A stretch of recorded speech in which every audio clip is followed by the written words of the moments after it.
찬양하세. 할렐루야 할렐루야. 내가 예수를 믿어 그의 흘리신 피로 내 죄 씻었네. 할렐루야 할렐루야. 내가 예수를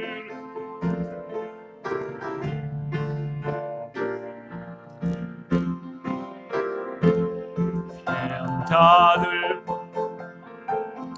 안열대로 길 따라 나와 찬송하네. 할렐루야 할렐루야. 내가 예수를 믿어 그의 흘리신 피로 내 죄 씻었네. 할렐루야 할렐루야. 내가 믿어 그의 흘리신 피로 내 죄 씻었네. 우리 모두 다 그 말을 따르며 함께 즐거운 찬송을 부르리라. 할렐루야 할렐루야. 주를 믿어 그의 흘리신 피로 내 죄 씻었네. 우리 프린트물에 있는 찬양을 하기 원하는데 온 마음으로 성축하며 그리고 은혜로다 두 개지. 잠깐만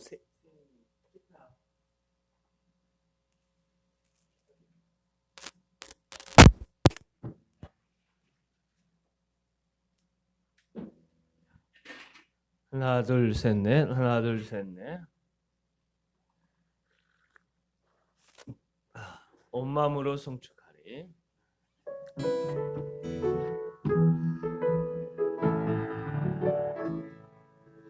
온 마음으로 성축하리. 생명 다해 신나가 소리였어요.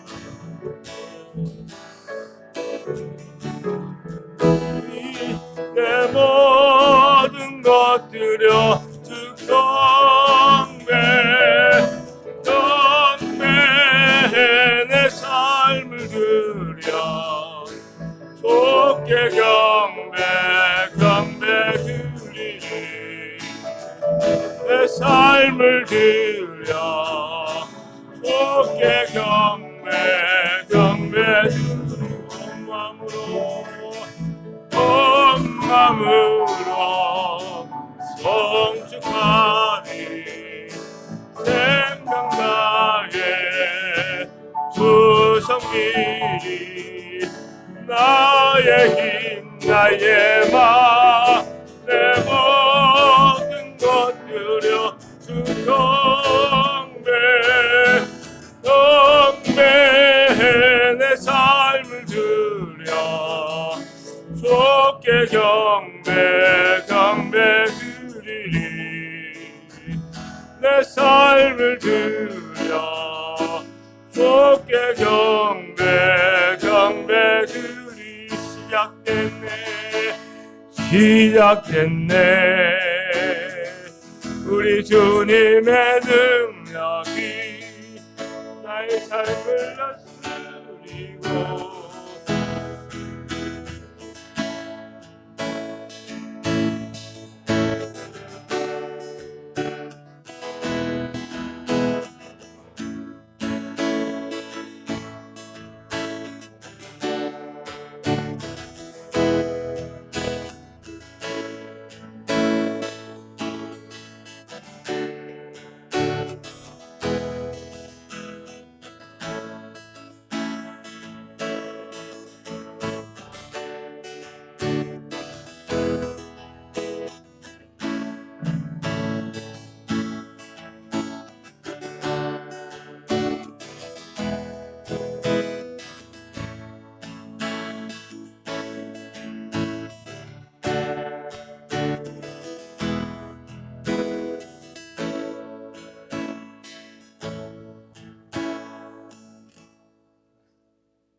마스크 쓰고 우리 사모님 마스크 쓰고 다시 한번 온 마음으로 온 마음으로 성축하리 생명 나의 조성길이 나의 힘 나의 맘 내 모든 것 드려 주 경배 내 삶을 드려 주께 경배 드리 내 삶을 드려 주께 경배 드리리 시작됐네 우리 주님의 능력이 나의 삶을 다스리고 새롭게 하네 자유하네 죄와 사망으로부터 나의 삶은 변하구나 충만하네 은혜로다 주의 은혜 한량없는 주의 은혜로다 주의 은혜 변함없는 신실하신 주의 은혜 시작됐네 우리 주님의 능력이 나의 삶을 다스리고 새롭게 하네 자유하네 죄와 사망으로부터 나의 삶은 변하구나 충만하네 은혜로다 주의 은혜 한량없는 주의 은혜로다 주의 은혜 변함없는 신실하신 주의 은혜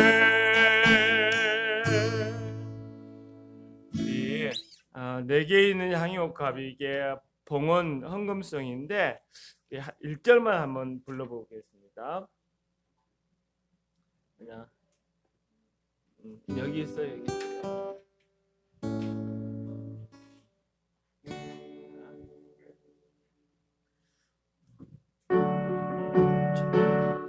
천천히.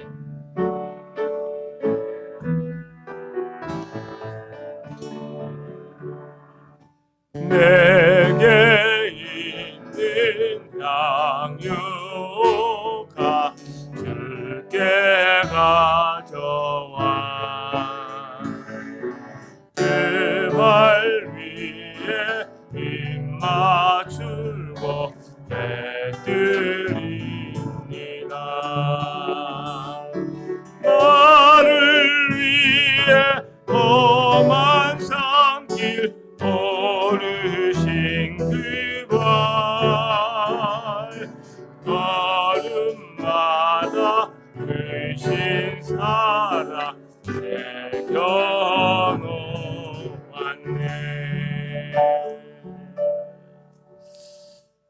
우리 시선을 부르면서 찬양하면서 하나님께 예배로 나가도록 하겠습니다.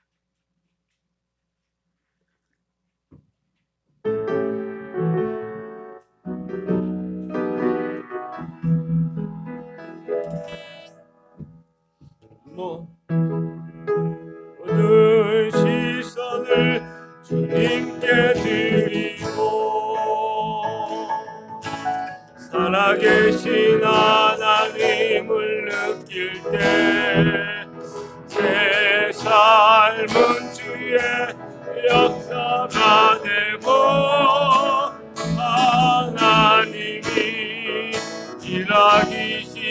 살아가네. 모든 시선을 주님께 드리고 전능하신 하나님을 느낄 때 세상은 주의 나라가 되고 하나님이 일하기 시작하는 모든 시선을 주님께 드리고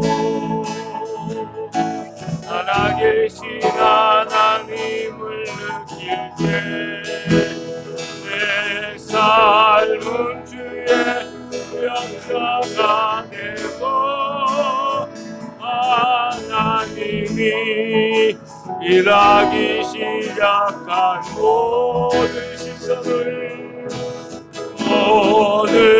시선을 주님께 드리고 전능하신 하나님을 느낄 때 세상은 주의 나라가 되고 하나님이 일하기 시작하네.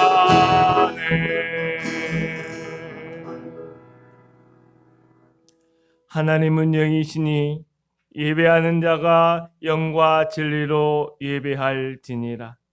참으로 살아계시고 오늘 우리와 함께 하신 전능하신 아버지 하나님, 오늘도 주의 영으로 충만히 우리 가운데 임재하여 주셔서 우리의 연약함을 붙드시고 우리의 허물과 죄를 용서하여 주시고 우리의 병든 것을 치료하여 주셔서 온전히 믿음으로 하나님 앞에 영광의 예배를 드리기에 부족함이 없도록 도와주시기를 우리 구주 예수 그리스도의 이름으로 간절히 기원하옵나이다. 아멘.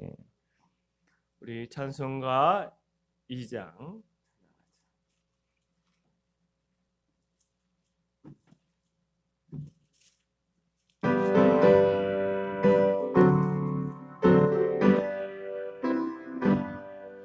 찬양 성부 성자 성령 성삼위 제게 영원 무고 가지까지 영광을 돌리세 영광을 돌리사나 찬양 성부 성자 성령 성삼위 제게 영원 무고 가기까지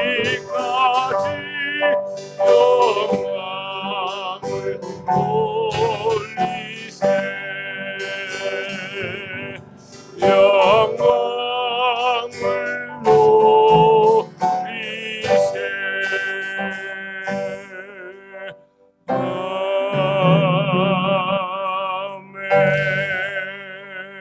아멘. 우리 성시교독 2번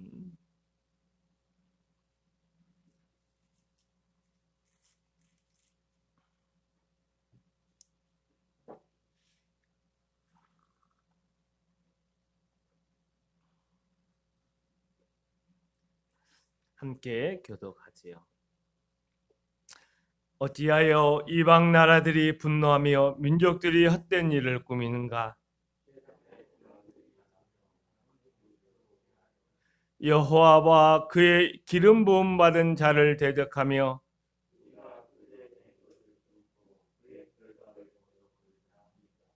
하늘에 계신 이가 웃으심이요 주께서 그때에 분을 바라며 진노하사 그들을 놀라게 하여 이르시기를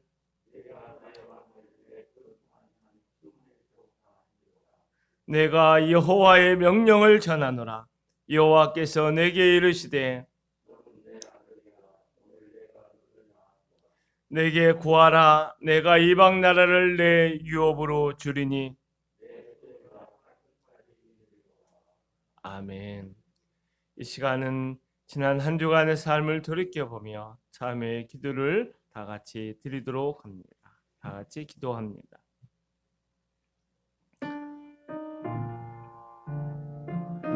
살아 역사하신 우리 아버지 하나님, 우리의 허물과 죄를 하나님 앞에 토로하는 참회의 시간을 하나님 앞에서 갖습니다. 아버지 하나님의 지난 일주일의 삶 속에서 우리의 생각으로, 우리의 마음으로, 우리의 입술로, 우리의 몸으로 하나님 영광 가리우는 허물과 죄를 참회하오니 긍휼과 자비가 풍성하신 하나님 아버지여, 우리를 용서하여 주시옵소서. 우리의 죄를 씻어 주옵소서.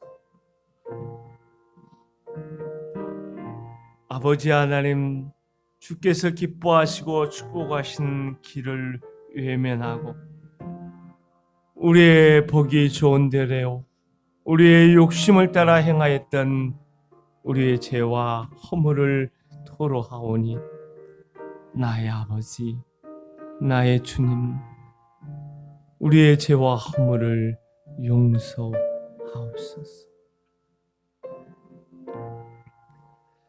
그러므로 이제 그리스도 예수 안에 있는 자에게는 결코 정죄함이 없나니, 이는 그리스도 예수 안에 있는 생명의 성령의 법, 죄와 사망의 법에서 너를 해방하였습니다.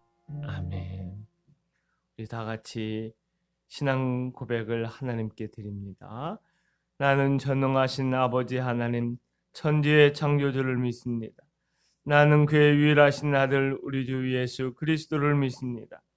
그는 성령으로 잉태되어 동정녀 마리아에게서 나시고 본디오 빌라도에게 고난을 받아 십자가에 못 박혀 죽으시고 장사된 지 사흘 만에 죽은 자 가운데서 다시 살아나셨으며 하늘에 오르시어 전능하신 아버지 하나님 우편에 앉아 계시다가 거기로부터 살아있는 자와 죽은 자를 심판하러 오십니다. 나는 성령을 믿으며 거룩한 공교회와 성도의 교제와 죄를 용서받는 것과 몸의 부활과 영생을 믿습니다. 아멘. 우리 찬송가 267장 찬양하죠.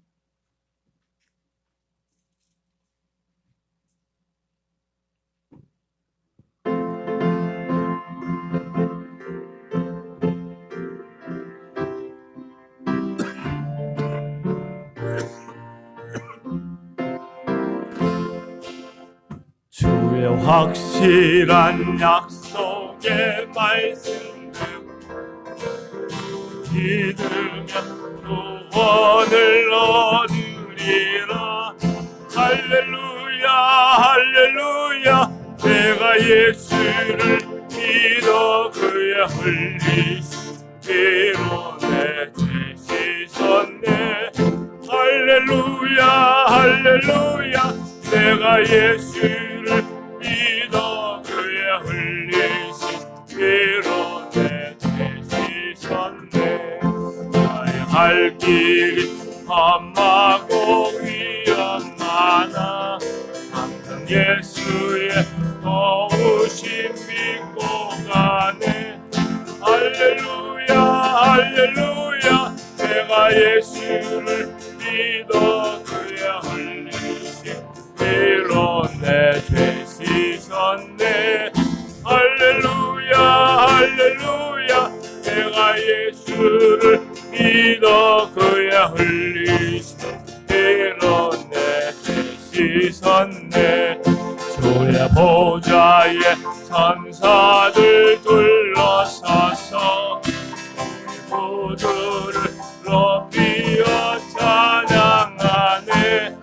할렐루야 할렐루야. 내가 예수를 믿어 그의 흘리신 씻었네. 할렐루야 할렐루야 내가 예수를 믿어 그의 흘리심으로 내 죄 씻었네. 대언자들과 왕들도 하늘대로 길 따라 나와 찬송하네. 할렐루야 할렐루야 내가 예수를 믿어 그의 흘리심으로 내 죄 씻었네. 할렐루야 할렐루야 내가 예수를 믿어 그의 흘리심으로 내 죄 씻었네. 우리 모두 다 그분을 뒤따르며 즐거운 찬송을 부르리라. 할렐루야 할렐루야 내가 예수를 믿어 그의 흘리심으로 내 죄 씻었네. 할렐루야 할렐루야 내가 예수를 믿어 그의 흘리심으로 내 죄 씻었네. 우리 프린트물에 있는 찬양을 하는데 온 마음으로는 부르지 않고 은혜로다만 부르고 기도하겠습니다. 시작됐네.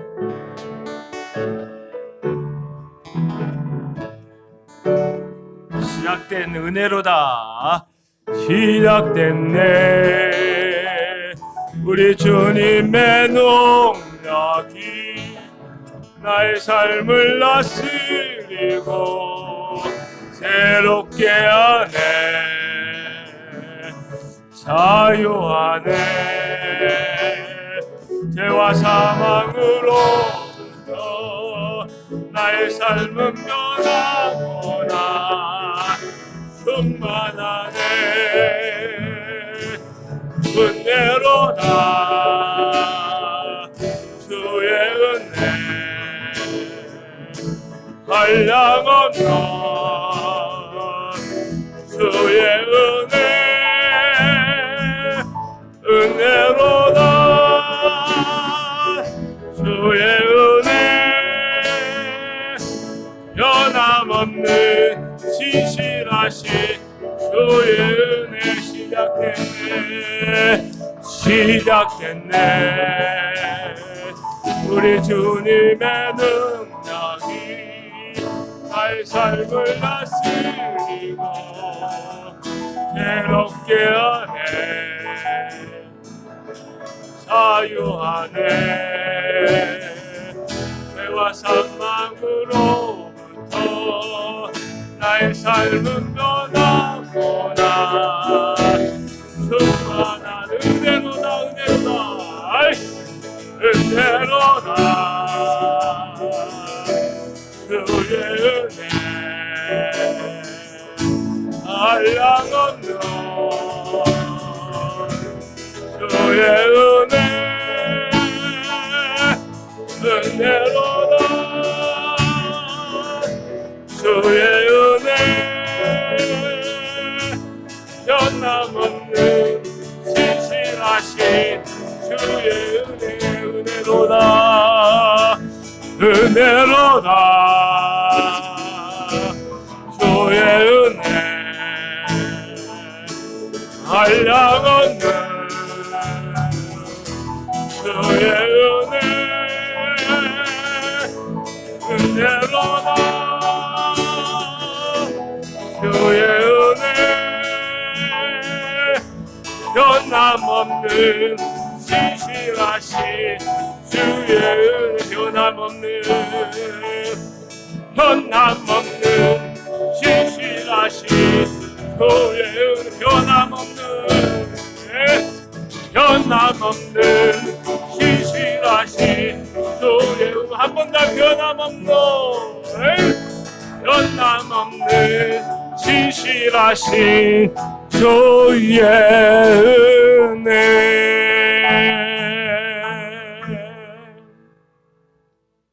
살아 역사하신 우리 아버지 하나님, 오늘도 우리 하나님께서 우리에게 복된 날을 허락하여 주시고 하나님 앞에 기꺼운 마음으로 나아갈 수 있는 믿음을 허락하여 주시며 오늘 은혜 가운데 함께 예수 그리스도를 주로 고백하는 믿음의 백성들과 하나님을 예배할 수 있으며 얼마나 기쁘고 감사한지 그저 하나님 주의 은혜입니다.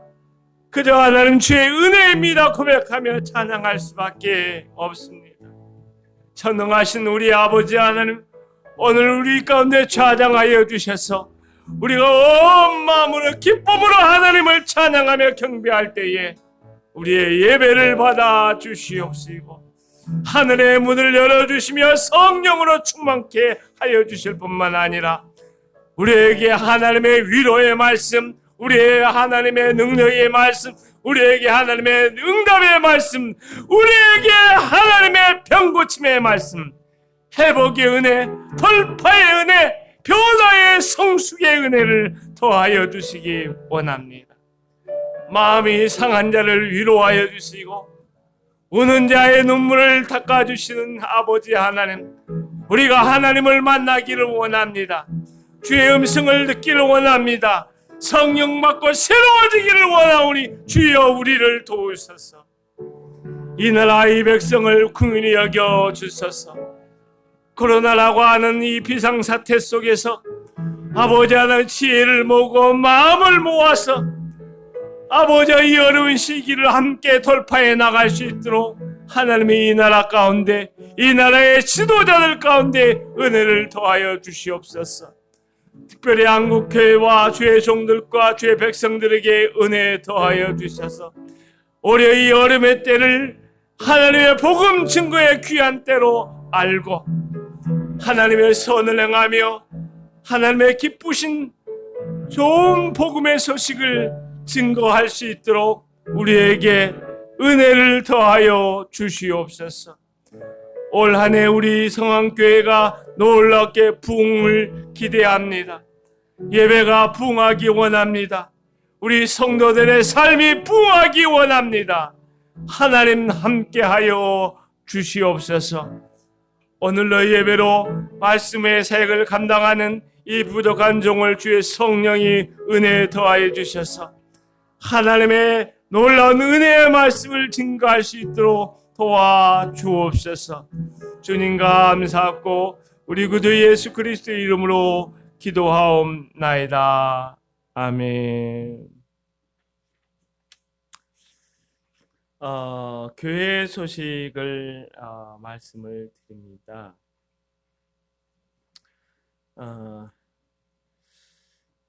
오늘 그 카이로스 찬양팀이 안양 평촌에서 이제 오신다고 말씀을 해서 그냥 아무것도 준비하지 말고 그냥 뭐 성도들에게 강요도 하지 말고 그냥 이렇게 만났으면 좋겠다 이야기하는데 그래도 그분들이 어려운 상황을 기도 가운데 섬기고자 이렇게 오시는데 우리가 기쁜 마음으로 섬기고 만나고 교제하고 하면 좋겠다 싶습니다.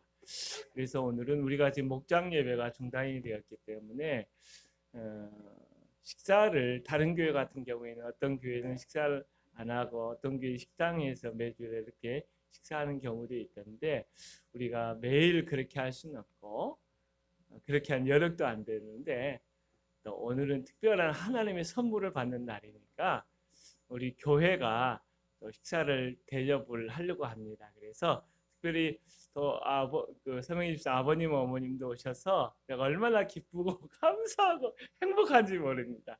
제가 기꺼운 마음으로 우리 모두 함께 섬길 수 있기를 원하니까 같이 가셔서 식사하고 또 여기 와서 1시간 정도 찬양으로 같이 은혜를 받고 돌아갔으면 좋겠다 싶습니다.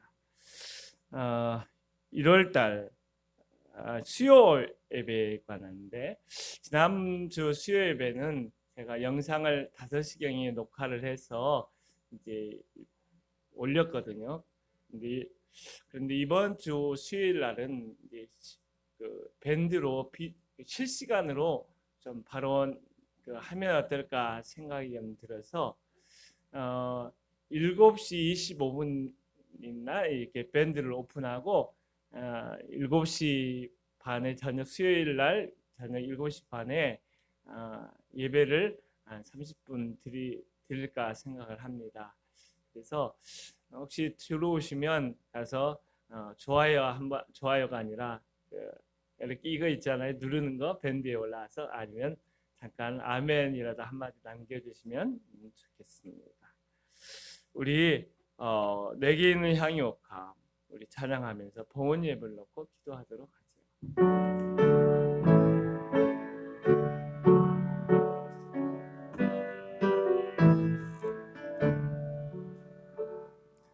내게 있는 향유옥아 주께 가져와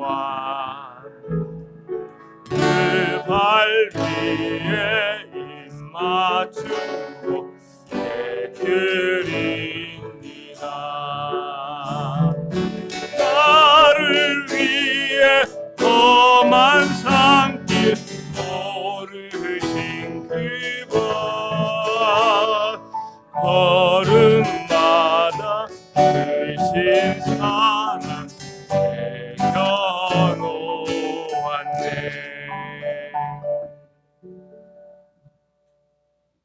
기도하지요. 살아 역사하신 나의 아버지 하나님, 오늘로 복되고 형통한 날을 주심에 감사합니다. 주님을 예배하시는 귀한 은혜를 주심에 더욱 감사합니다. 이 시간 우리의 마음과 정성을 모두어 봉헌 예물을 하나님 앞에 올려드리오니 우리 아버지 하나님께서 복에 복을 더하여 주시고 드린 손길마다 차고 넘치는 은혜가 갑절이 있도록 축복하여 주시옵소서. 우리 구주 예수 그리스도의 이름으로 축복하고 기도하옵나이다. 아멘.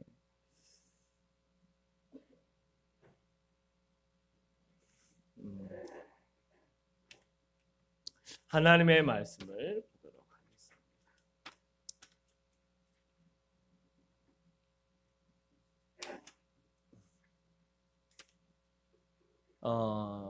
베드로전서 3장 13절에서 17절 있는 말씀.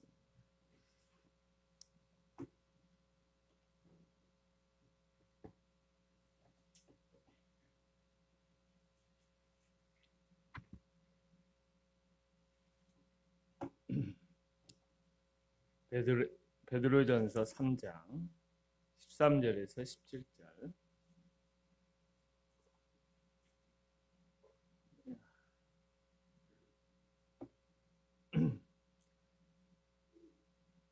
자, 함께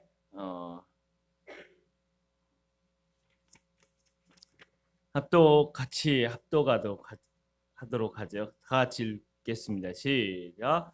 또 너희가 열심으로 선을 행하면 누가 너희를 헤아리고 그러나 의를 위하여 고난을 받으면 복이 있는 자니 그들이 두려워하는 것을 두려워하지 말며 근심하지 말고 너희 마음에 그리스도를 주로 삼아 거룩하게 하고 너희 속에 있는 소망에 관한 이유를 묻는 자에게는 대답할 것을 항상 준비하되 온유와 두려움으로 하고 선한 양심을 가지라. 이는 그리스도 안에 있는 너희의 선행을 욕하는 자들로 그 비방하는 일에 부끄러움을 당하게 하려 함이라. 선을 행함으로 고난을 받는 것이 하나님의 뜻일진데 악을 행함으로 고난을 받는 것보다 나으니라. 아멘. 지난 1월 20일 날 미국 워싱턴 국회의사당에서 조 바이든 미국 제46대 대통령의 취임식이 있었습니다. 그때 22살의 아멘다 고먼이라는 여성 시인이 역사와 희망이라는 시를 가지고 낭독을 했는데 굉장히 인상이 깊었습니다.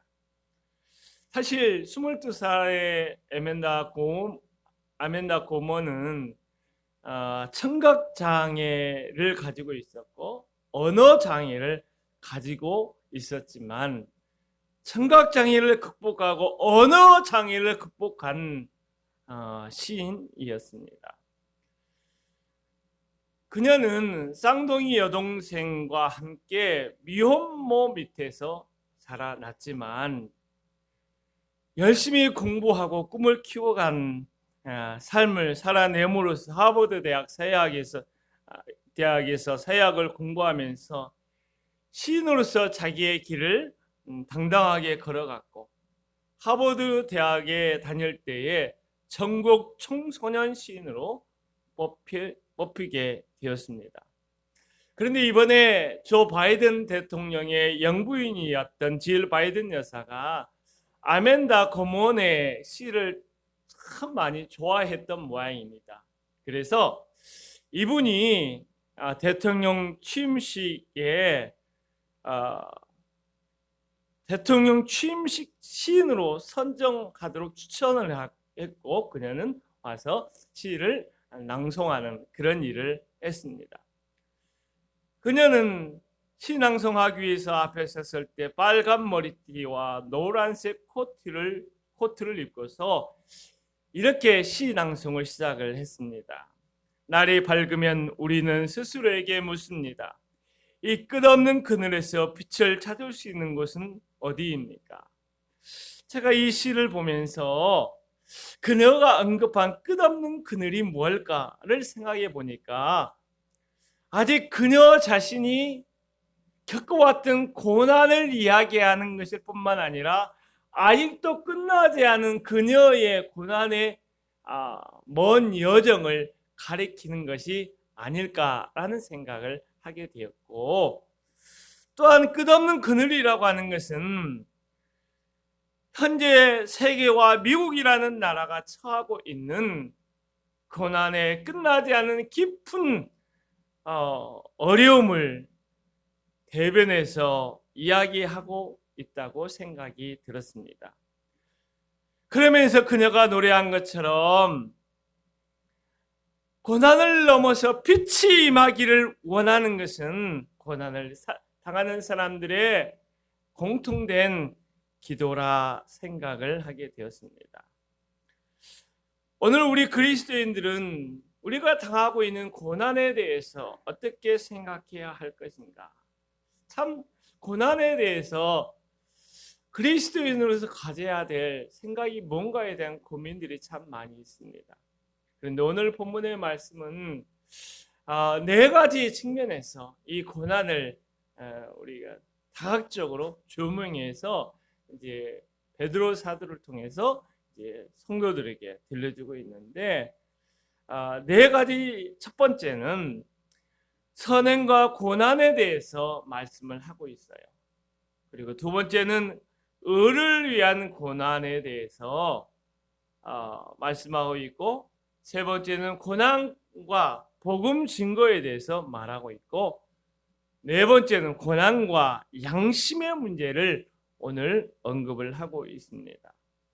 저는 오늘 말씀을 통하여 우리가 겪고 있는 고난의 시기를 잘 견디고 이겨나갈 수 있는 영적인 근육을 단련하는 귀한 은혜가 있었으면 좋겠다 싶습니다.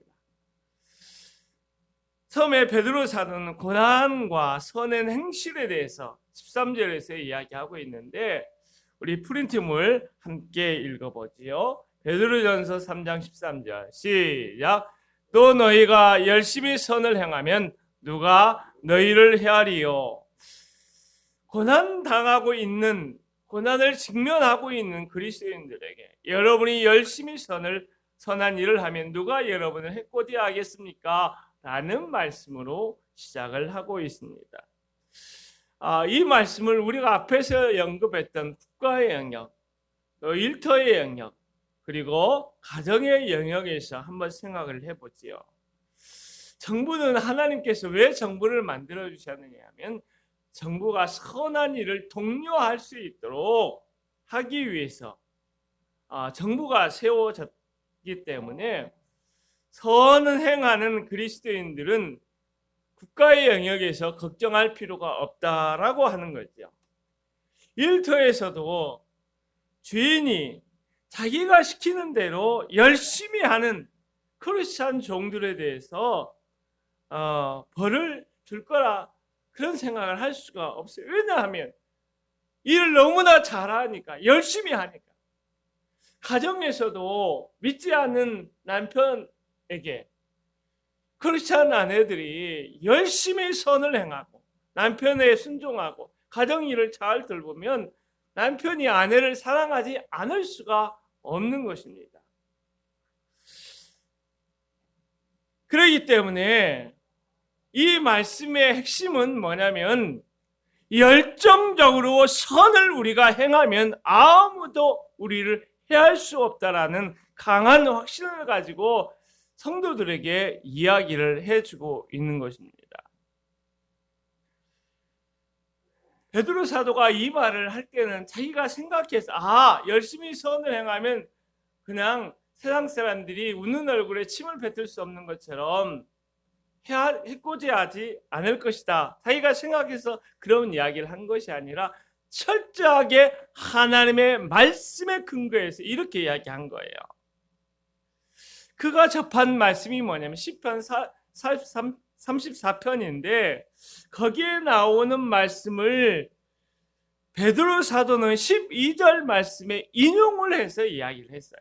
그 근거로 우리 베드로전서 3장 12절 이번 말씀 한번 다 같이 읽어보죠. 시작. 주의 눈은 의인을 향하시고 그의 귀는 의인의 강구에 기울이시되 주의 얼굴은 악행하는 자들을 대하시느니라. 이 말씀을 보면 주의 눈은 선을 행하는 자들을 지켜보고 있다는 거죠. 주의 귀는 의인의 강구에 귀를 기울이시고 있다는 거죠. 세상 사람들도 선을 행하는 자들을 쉽게 건드릴 수 없는데 하물며 하나님이 이렇게 시커 눈 크게 뜨고 선을 행하는 자를 지켜보고 있고 선한 자들의 의인의 강구에 대해서 귀를 기울이고 있는데 어떻게 우리가 이 세상에서 해를 당할 수 있느냐, 이런 이야기를 하고 있는 것입니다. 여러분 한번 되돌이켜 보십시오. 우리가 참 해를 당할 수밖에 없는 그런 위기 상황에서 하나님의 특별한 은혜를 통해서 벗어난 기억이 있나요? 저는 이런 일 가운데 한 가지를 좀 소개하고 싶은데, 인터넷으로 좀 탈북한 사람들의 간증을 좀 찾아봤어요. 그런데 참 놀라운 일들이 많이 있더라고요. 북한에서 잠수함 설계를 하다가 탈북한 사람의 이야기를 하나 발견했는데, 이분이 아마 탈북하다가 감옥에 붙잡혀 갔던 모양입니다.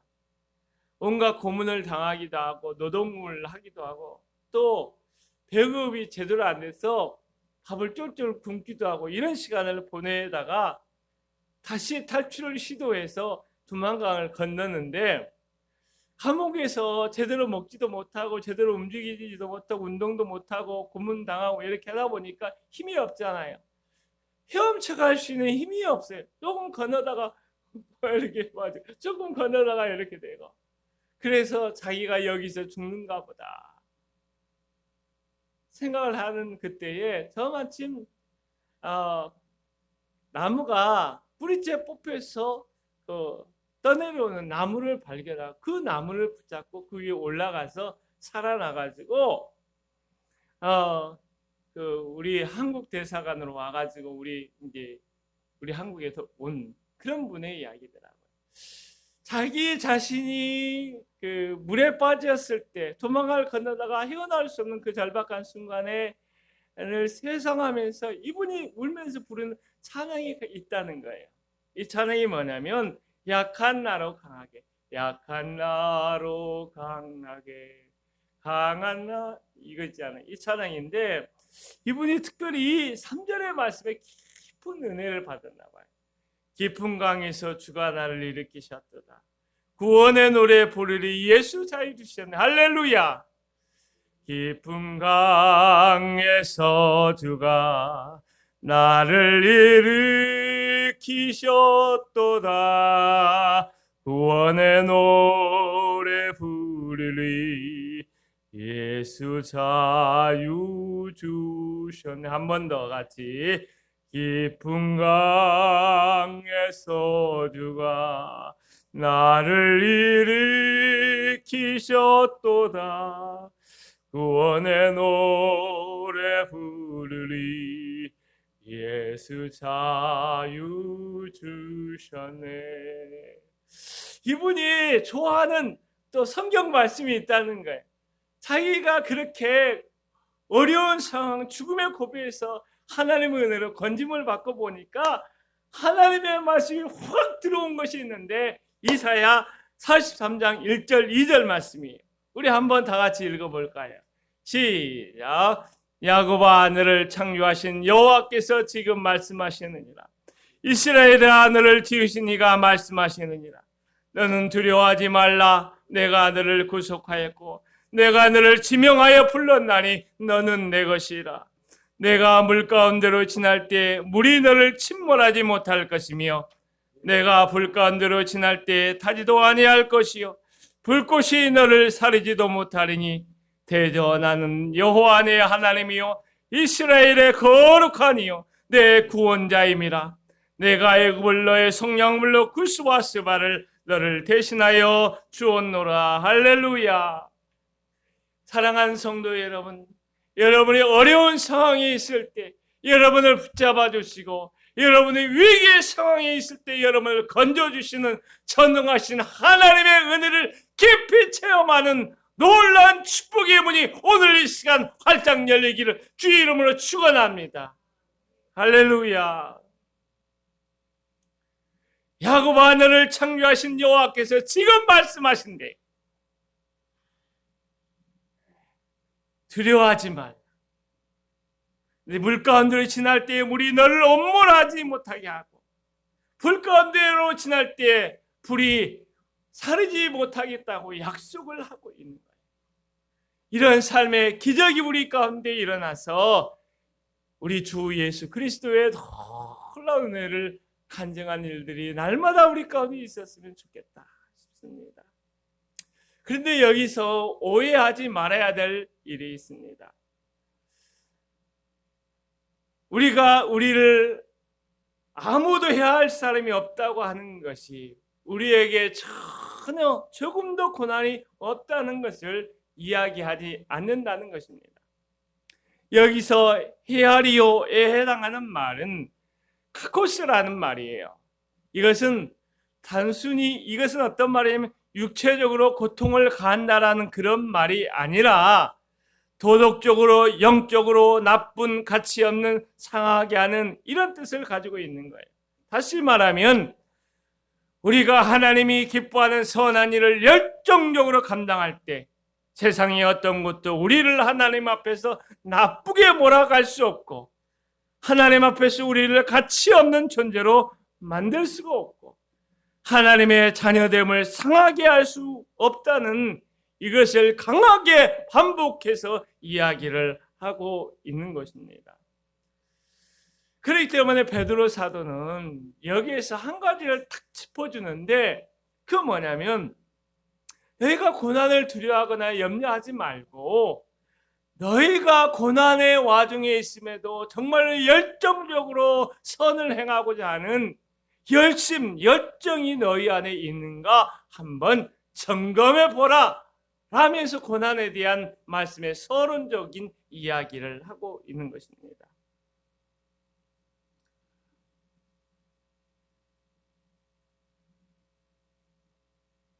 열정적으로 선을 행하지 않으면서 사람들이 비방하고 핍박하면 할 말이 없지 않습니까?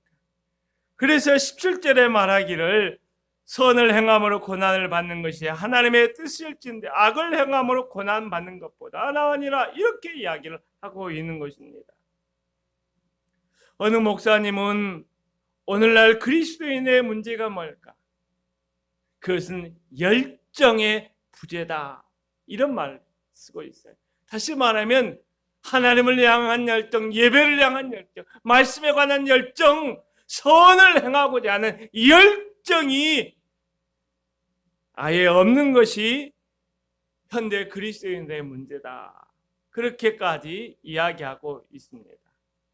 사랑하는 여러분, 한번 우리 자신도 우리 안에 하나님을 향한 열정, 교회를 향한 열정, 하나님의 말씀에 대한 열정, 기도에 대한 열정, 특별히 오늘 말씀처럼 선을 행하고자 하는 열정이 있는가를 한번 점검해 볼 수 있기 바랍니다.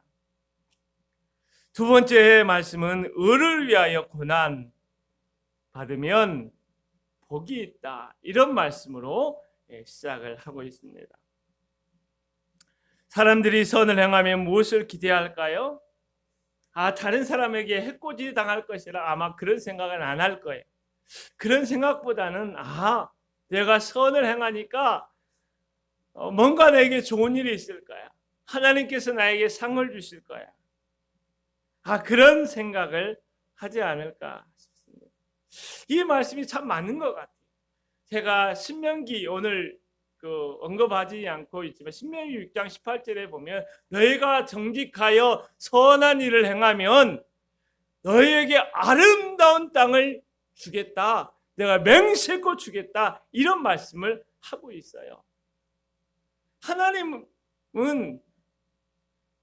우리가 이 땅에서 하나님의 복을 받기를 원하시는 거예요. 여러분, 구원은 예수 그리스도의 십자가를 믿는 칭의의 믿음으로 우리가 구원을 얻어요. 그러나 이 땅에서 풍성한 축복을 누리는 것은 어떻게 받느냐면 우리의 선한 정직하고 선한 행실의 열매로 하나님의 복을 받는 거예요. 할렐루야. 얼마나 하나님께서 이 복을 더 우리에게 주시기를 원하셨으면 거기에 맹세코를 쓰고 있어요. 맹세하는 거예요. 하나님의 이름을 걸고 내가 너에게 복을 주겠다. 할렐루야. 하나님의 이름을 걸고 여호와 하나님이 자신의 이름을 걸고 너희에게 복을 주겠다. 이런 말씀을 하고 있는 거예요.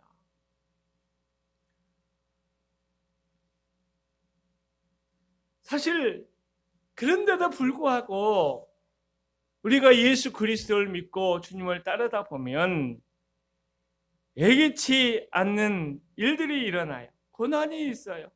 그래서 하나님 왜 내가 하나님 말씀대로 살아가려고 하는데도 이런 고난이 있나요? 왜 이렇게 힘들어요?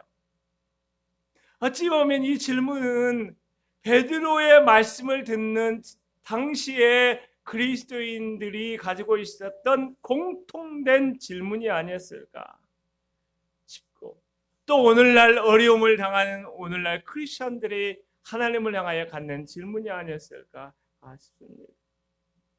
그런데 14절에 여기에 대해서 베드로 사도는 말씀을 주시고 있는데 다 같이 3장 14절 한번 읽어보죠. 시작. 그러나 의를 위하여 고난을 받으면 복이 있는 자니 그들이 두려워하는 것을 두려워하지 말고 근심하지도 말고. 한 번 더 시작. 그러나 의를 위하여 고난을 받으면 복이 있는 자니 그들이 두려워하는 것을 두려워하지 말며 근심하지 말고 라고 했어요. 여기에서 이런 질문을 가지고 하나님 앞에 기도하는 사람들, 베드로 사도에게 질문하는 사람들에 대해서 성령께서 베드로를 감동하셔서 주시는 말씀이 의를 위하여 박해를 받는 자, 고난을 받는 자는 복이 있다, 이렇게 말씀하고 있어요.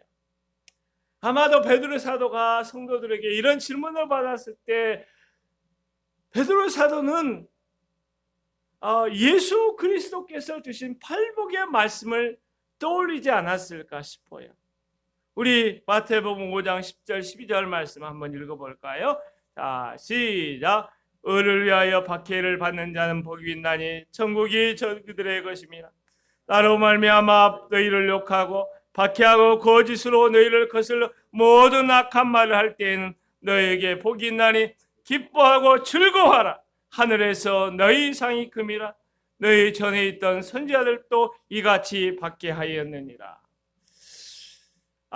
베드로 사도가 떠올렸던 팔복의 말씀, 예수님께서 의를 위하여 박해받는 자는 복이 있다고 하신 그 말씀, 왜 그랬을까요?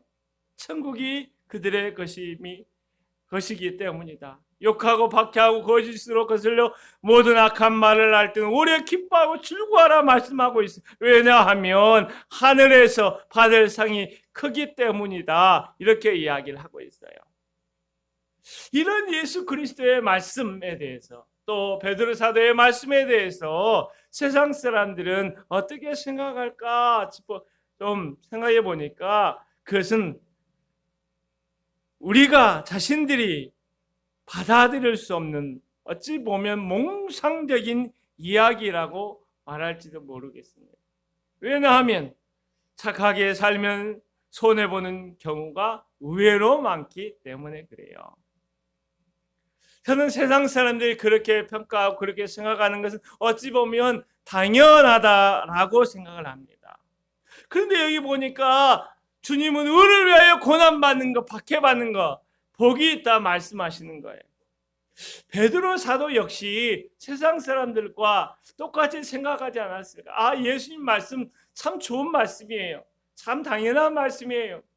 참 맞는 말씀이죠. 그런데 그 말씀은 우리 현실에서 그렇게 생각하면 안 되는 말씀이기도 합니다. 어찌 보면 베드로 사도 역시 일반 세상 사람들하고 똑같이 그렇게 생각하지 않았을까 싶어요.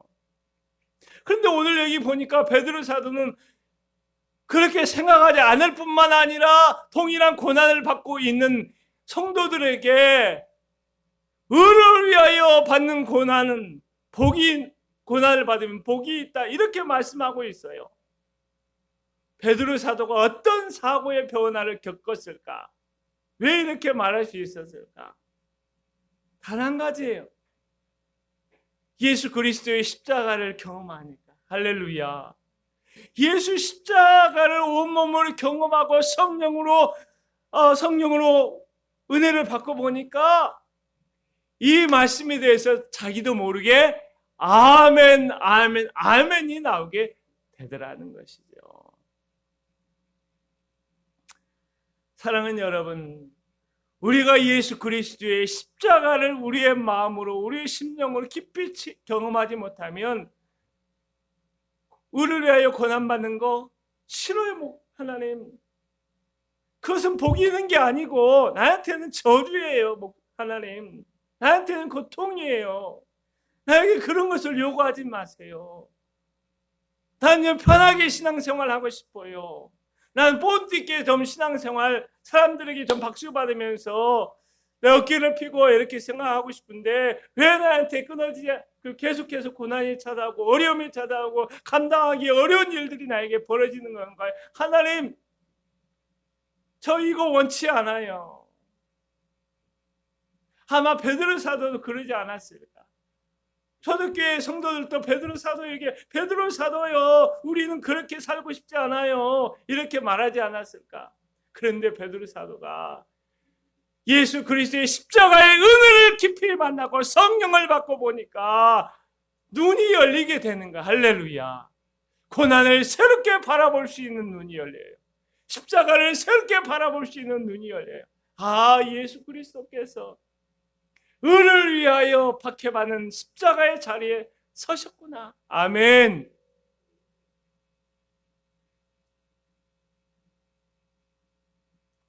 그러므로 이 고난의 현실에 대해서 이것이 고난이 아니고 이것이 복일 수도 있구나. 할렐루야. 이렇게 생각을 바꾸라는 거예요. 할렐루야. 고난이 아니고 그것이 하나님이 나에게 주시는 축복이구나. 할렐루야. 나에게 상급을 주시기 위해서 마련해 놓으신 그런 자리구나. 할렐루야. 나의 삶을 절망의 자리에서 끌어올려 주기 위한, 믿음을 도약시키기 위한 축복의 자리이구나. 할렐루야.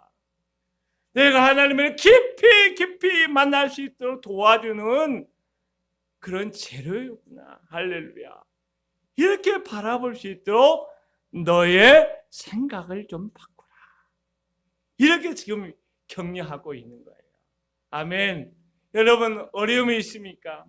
어려움에 대한 여러분의 생각을 바꾸시기 바랍니다. 어려움은 어려움이 아니라 축복입니다. 할렐루야. 우리 이렇게 선언하십시다. 아멘.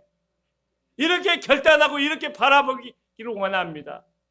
고난이 있으면 재정적으로 물리고 일터에서 물리고 또 가정에서 자녀가 속썩이는 문제를 만나도 예수 그리스도를 믿는 사람들은 그냥 문제가 아니고 고통이 아니고 그 속에 하나님의 비밀한 역사와 기적이 숨어져 있구나.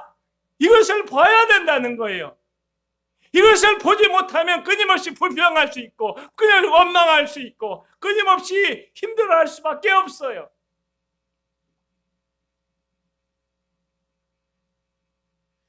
베드로 사도는 그래서 이런 말을 덧붙여요. 그들이 두려워하는 것을 두려워하지 말고 근심하지 말라. 이런 말이 무슨 말이냐면 그들이 위협하는 것, 고난을 통해서 위협을 하는 것, 그들이 돈을 가지고 위협을 하는 것, 이런 것들에 대해서 두려워할 필요가 있다 없다? 근심하지 말라는 것은 마음이 요동하는 모습을 이야기하는 거예요. 그런 일이 막 나오면 마음이 뒤틀리고 막 잠도 못 자겠고 그렇게 하지 말라는 거예요. 우리 주 예수께서 제 아들에게 이렇게 말씀하셨죠. 너희가 세상에서 환난을 당하나 담대하라, 내가 세상을 이겼노라. 할렐루야. 담대함을 회복할 수 있기 바랍니다. 고난을 축복으로 새롭게 바라볼 수 있기 바랍니다. 의연하게 견디고 이기고 나아갈 수 있기를 주의 이름으로 축원합니다. 세 번째는 고난과 복음 증거에 대해서 말씀을 나누려고 합니다. 우리 예수 그리스도를 믿는 사람들이 고난의 중심에서 한번 살아간다고 가정을 한번 해볼까요? 그때 우리의 신앙의 모습이 어떨까요? 어떤 사람은 너무나 힘들어서 나 살기에도 바빠. 하나님, 나 살기 혼자 살아가는 것도 바빠 죽겠는데 나 제발 터치하지 마세요. 나는 좀 가만 놔두세요. 아마 이렇게 말하는 사람이 있지 않을까 싶어요. 내 살기 바쁜데 기도하라고 그러고, 내 살기 바쁜데 교회 나오라고 그러고, 내 살기 바쁜데 뭐 다른 사람 어떻게 하라고 하고, 하나님 나의 삶에 대해서 하나님 터치하지 마세요. 아마 이런 사람이 있지 않을까 싶어요.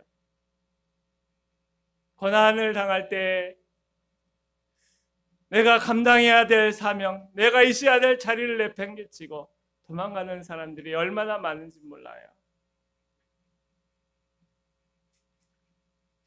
베드로 사도는 극심한 고난이 있다 할지라도 우리 그리스도인들은 절대로 복음 전하는 사명을 포기해서는 안 된다는 점을 15절에서 일러주고 있어요. 우리 다 같이 15절 말씀 읽어볼까요? 시작. 너희 마음에 그리스도를 주로 삼아 거룩하게 하고 너희 속에 있는 소망에 관한 이유를 묻는 자들에게 대답할 것을 항상 준비하되 온유와 두려움으로 하되. 여기 보면 여기에 등장하는 그리스도인은 예수 그리스도를 주로 고백하고 자신의 삶 속에서 자기의 신앙을 감추지 않고 드러내는 사람입니다. 이것을 가리켜서 그리스도를 주로 삼아 거룩하게 하고 라는 뜻입니다. 자신이 예수님을 믿어도 크리스찬이라는 사실을 숨기고 살아가는 사람이 얼마나 많은지 몰라요. 예배 때만 교회 오는데 나가서는 크리스찬이라는 사실을 감추고 살아가요. 그런 사람이 참 많다는 생각을 합니다. 그런데 여기에 등장하는 또 베드로 사도가 권면하는 사람들은 내가 크리스찬인이라는 사실을 어디에 있든지 간에 숨길 수 없는 그런 사람이. 왜냐하면 그 이유는 명확하죠. 이 사람들은 예수 그리스도를 자기의 주인으로 섬기고 있기 때문에 그런 거예요. 아멘. 예수 그리스도를 자기의 주인으로 섬기고 있기 때문에 가정에 있든 일터에 있든 무엇을 가든 누구를 만나든 나의 주인이 예수님이라는 사실을 숨길 수 없는 거예요. 당시에 주님이라고 부르는 대상이 있었습니다. 그것은 로마 황제였어요. 로마 황제를 나의 주님이라고 부르는 것은 그들의 상식이었고 그들의 문화였고 그들의 신앙이었습니다. 그렇기 때문에 로마 황제에게 충성하는 것은 그들에게 있어서 어찌 보면 영광이라고 생각을 했을 수도 있습니다. 이런 상황에서 그리스도인은 어떻게 살아야 할 것인가? 그리스도인들도 로마 황제를 나의 주님이라 생각하고 같이 그들의 상식과 그들의 문화, 그들의 신앙에 동조해서 살 것인가? 아니잖아요. 그리스도인도 그렇게 살 수 있는 존재가 아닙니다. 왜냐하면 그리스도인에게 있어서 예수 그리스도만이 그들의 삶의 주인, 주님이셨기 때문에 그런 거예요. 그들은 로마 황제에게 목숨 걸고 충성하는 사람이 아니라 예수 그리스도께 목숨 걸고 충성하는 사람이었기 때문에 그렇다는 거예요. 따라서 1세기의 크리스찬 문서를 보면 이런 기도가 나와요. 나로 하여금 시저, 로마 황제죠. 로마 황제의 충복들이 시저, 로마 황제에 바쳤던 그 충성보다 주님을 향한 충성의 정도가 결코 적지 않게 하셔서 아멘. 예수 그리스도께서 그들의 주님이셨기 때문에 그들은 삶 속에서 예수님을 드러낼 수 밖에 없었어요. 예수님이 주님이라는 사실을 억제할 수 없었던 거죠. 아무리 핍박이 와도 아무리 억울한 일을 당해도 그냥 본능적으로 자연스럽게 억제할 수 없이 예수님이 그들의 삶의 주님으로 삶 속에서 드러나 보여지게 됐던 것입니다. 그래서 사람들이 타고 와서 물었어요. 야, 왜 그렇게 사니? 우리처럼 살 수 없니? 그렇게 사는 이유가 뭔데? 하고 질문을 하게 되는 거예요. 그냥 그들의 이웃들은 그들의 삶을 알거든요. 예수 그리스도를 믿기 전까지 그들은 망령된 행실을 따르고 음란하고 정욕과 술 취하고 방탕하며 우상 숭배했는데 예수님을 믿고 난 이후에 그들의 삶이 너무나 달라졌기 때문에 그런 거예요. 어떤 사람 부정적으로 다가와서 악의를 품고 비방하는 꼬투리를 잡기 위해서 너 왜 그렇게 사니? 도대체 뭐가 문제인데? 이런 것을 질문한다는 거죠. 그래서 너희 속에 있는 소망에 관한 이유를 묻는 자들에게 대답할 것을 항상 준비하라, 이런 말씀을 베드로 사도가 말씀하고 있어요. 자, 여기서 저는 대답이라는 말에 좀 주목을 하고 싶어요. 이 말은 아폴로기안이라는 말인데, 이 말은 어느 때 쓰는 단어냐면 일반적으로 쓰는 단어가 아니고 재판정에서 공식적으로 자기를 변호하라 라는 말이에요. 변호하라. 그래서 변호사가 변호하는 것처럼 변호한다라고 하는 뜻입니다. 이 말을 쓰면서 베드로 사도가 무슨 생각을 했을까? 이렇게 좀 생각을 돌려보니까 베드로 사도는 당시의 그리스도인들이 예수 그리스도를 믿는 이 한 가지 이유 때문에 로마 법관 앞에 끌려갈 수 있는 상황이 다가오고 있다. 그런 상황 속에 성도들이 지금 놓여 있다. 얼마 있으면 저들이 끌려가서 재판을 받게 될지도 모르는 그런 상황이 바로 앞에 있다 라고 하는 이 긴박한 상황을 가정하고 예상하고 기도 가운데 알아채고 대답할 것을 항상 준비하라, 이런 말씀을 하고 있다는 생각을 들었습니다. 그런데 놀라운 것은 그거예요. 대답할 말이 뭘 대답할 말을 준비하라는 거예요. 이런 거죠. 예수 전할 수 있는 그 말을 준비하고 있어라. 그런 상황이 온다 할지라도 그 상황을 예수 그리스도의 복음을 전할 수 있는 상황으로 새롭게 보고 새롭게 결단하고 새롭게 하나님께 드리라, 이런 이야기를 하고 있는 거예요. 복음 전할 수 있는 상황으로, 기회로 바꾸어 생각하고 판단하라, 이런 말을 하고 있는 거예요. 제가 이 말씀을 준비하다가 퍼뜩 바울이 디모데에게 전했던 하나님의 말씀이 생각이 났어요. 디모데후서 4장 1절 2절 전반부를 함께 읽어볼까요? 시작. 하나님과 앞과 살아있는 자와 죽은 자를 심판하실 그리스도 예수 앞에서 그가 나타나실 것과 그의 나라를 두고 엄히 명하노니 너는 말씀을 전파하라.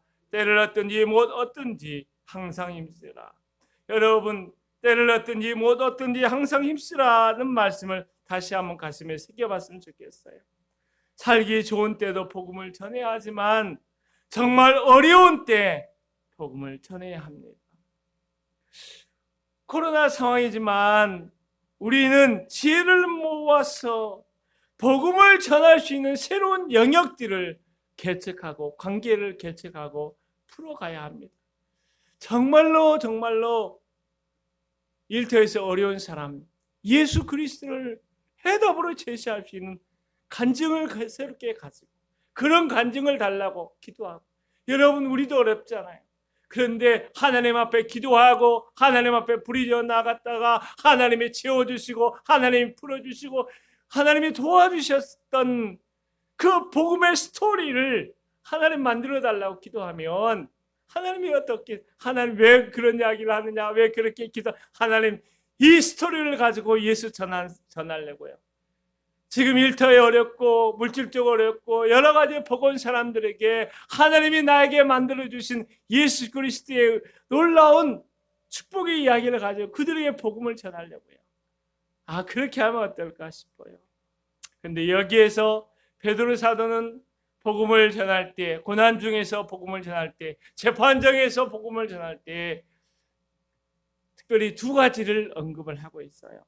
하나는 온유함이고 또 하나는 뭐죠? 두려움이라는 거예요. 온유함이라고 하는 것은 고압적이지 않은 정중한 태도를 말하는 것입니다. 그리스도인들은 정중해야 합니다. 예의가 있어야 한다는 것입니다. 무례하면 안 됩니다.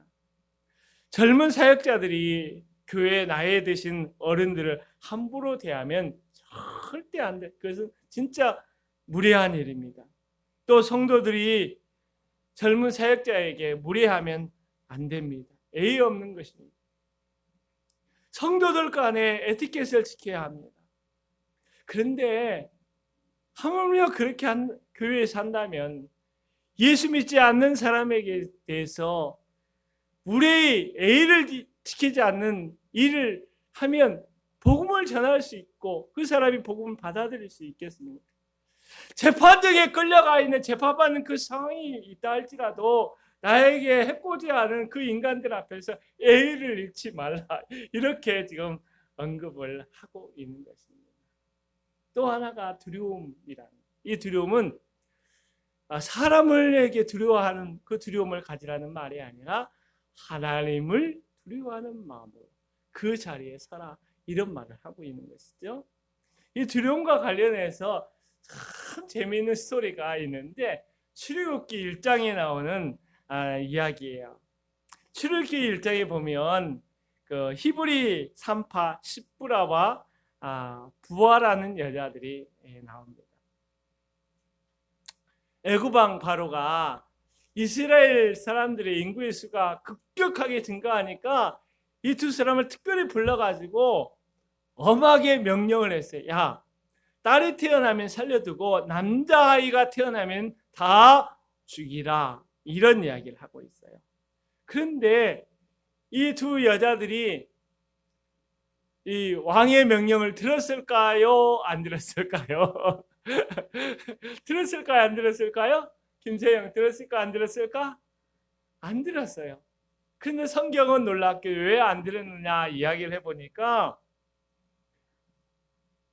하나님을 두려워하는 마음이 있기 때문에 애굽 왕을 두려워하지 않게 되었다, 이렇게 말씀을 하고 있습니다. 그래서 하나님께서 하나님을 경외하는 그 집안을 흥왕하게 했다. 조금만 5분만 있으면 예배 마무리할게요.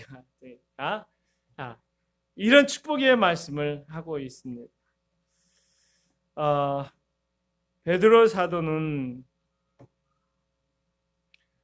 고난 중에 있을지라도 또 우리에게 해코지 하고 고난을 주는 인간들 앞에 있다 할지라도 그들을 두려워하지 말고 하나님을 두려워하는 마음으로 담대히 서라, 그렇게 말씀하고 있습니다. 자, 마지막 말씀인데 그 말씀은 그냥 다음 주에 제가 이어서 말씀을 전하도록 하겠습니다.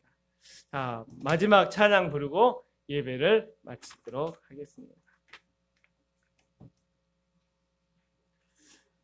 예배를 우리 집사님 차를 가지고 오셨나요? 그러면 제 차에 다 탈 수 있을 것 같아요.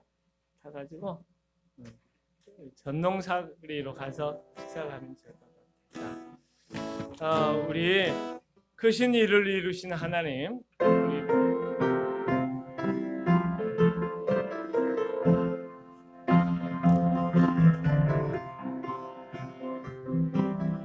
우리 3절만 부르고 축도하고 예배를 마치겠습니다. 놀라워라 주께서 이루신 일, 큰 영광과 존귀를 늘놀리세.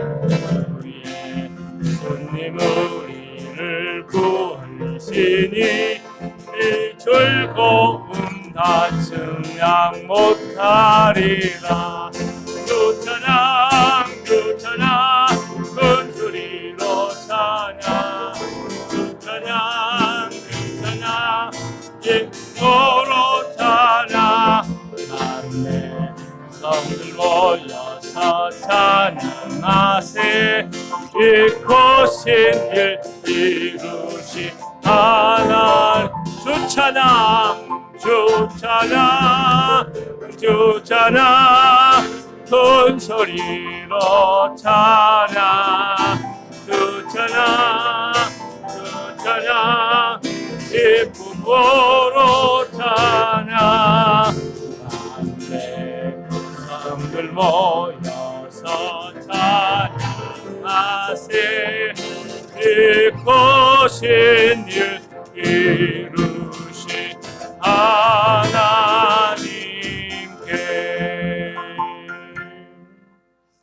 기도하세요. 사랑하는 여러분, 어려움 중에 있습니까? 우리가 예수 그리스도를 주님으로 고백하면 우리 삶을 다르게 볼 수가 있습니다. 우리 예수 그리스도를 주님으로 고백하고 주님께 나의 목숨을 걸면 세상을 감당할 수 있습니다. 여러분 힘을 내십시오. 하나님이 도와주실 것입니다. 지금은 우리 구주 예수 그리스도의 은혜와 아버지 하나님의 놀라운 사랑과 성령의 내주 교통 충만 역사하심이 고난 중에서도 예수 그리스도를 주로 고백하고 예수 그리스도를 드러내는 삶을 살기로 결단하는 믿음의 모든 백성의 머리 위에, 교회 위에 영원히 함께 하시기를 간절히 축원하옵나이다. 아멘.